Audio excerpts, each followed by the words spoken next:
everyone, my name is Emma Boyd, and today I will be talking to you about why you should cut down on your use of single-use plastics. So, according to the National Resource Defense Council in 2020, since the 1950s, 8.3 billion metric tons of plastic have been produced. So, on the screen I put this in US standard units of measurement. So as you can see, that's a lot of pounds of plastic that have been produced. And 50% of that has been produced in the last 15 years, so in the span of all of your lifetimes. Climate change is acting quickly, so it's important that we act on this fast. It's also important to note that 71% of greenhouse gas emissions come from 100 global fossil fuel corporations. And that source comes from the Carbon Majors report in 2017. So as you can see, there's a lot that has come from corporations, but there's also a lot that we can do in reversing it on our own.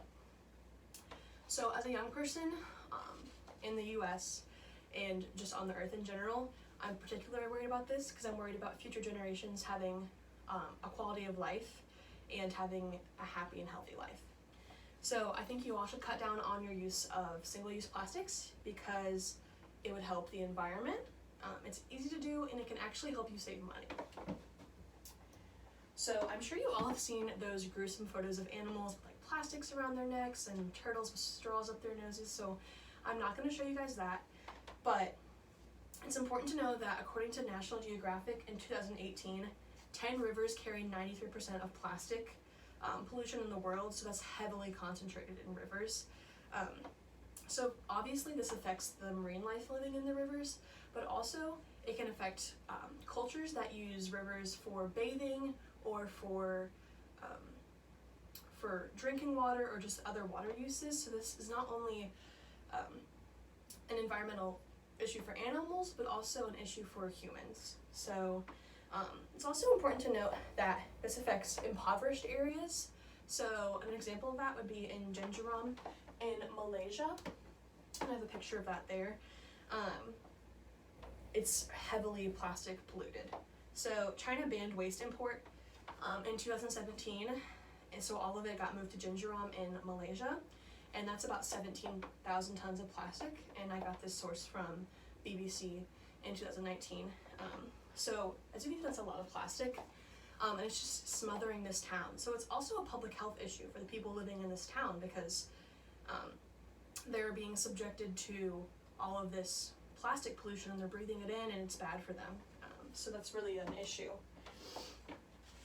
So now that I've talked about kind of the heavier issues of the environment, let's talk about some more applicable things you can do to just focus on yourself and how you can make an impact. So as you can see, there are a ton of reusable items that you can use. And it's pretty easy to swap out. So there's a huge variety and it's pretty easy to make the change. So for example, you could use reusable cutlery when you go to a restaurant instead of using the plastic forks and knives they give you. Or when you pack your lunch, you could use reusable containers instead of the plastic baggies that you would use to, put your grapes in or put your sandwich in. And it really isn't that hard. It just takes some planning ahead. And so ways you can do this are to put bags in your car before you go to the grocery store so you don't have to use the plastic ones. Or something that I do a lot that I find really, really useful is to carry a reusable water bottle with me at all times. So if I'm ever in a pinch, that I can just fill it up with a drinking fountain instead of buying a plastic water bottle. And I know what you're thinking, this is going to be really expensive. How am I going to buy all these and make all the swaps? But actually, that's a common misconception that it costs more money. This lifestyle actually can tend to be cheaper if you do it right. So you initially make the purchase, which can be expensive, but there's often a high return rate. So Starbucks has $1 hot cups. I found this on the Starbucks website and they posted it in 2013, but it's still a thing, I know, because I've done it before. Starbucks has $1 hot cups, and every time you use the reusable hot cup, you get a 10-cent discount, so it would only take about 11 visits to save money on this. So that would be a really good thing. And other grocery store chains like Trader Joe's, Whole Foods, and Target also do this. When you use a reusable plastic bag, it saves money for you as well. Another thing you might find is that you'll eat out less, and this is because a lot of corporations use a lot of plastic packaging, and if you're really conscious of that, then you'll notice that, and then you'll feel convicted to not eat out as much. So this could also save you a lot of money, and you'll be using less plastic as a result. So, in conclusion, you should cut down on your use of single-use plastics because it saves the environment, because it's easy to do, and it saves you a lot of money.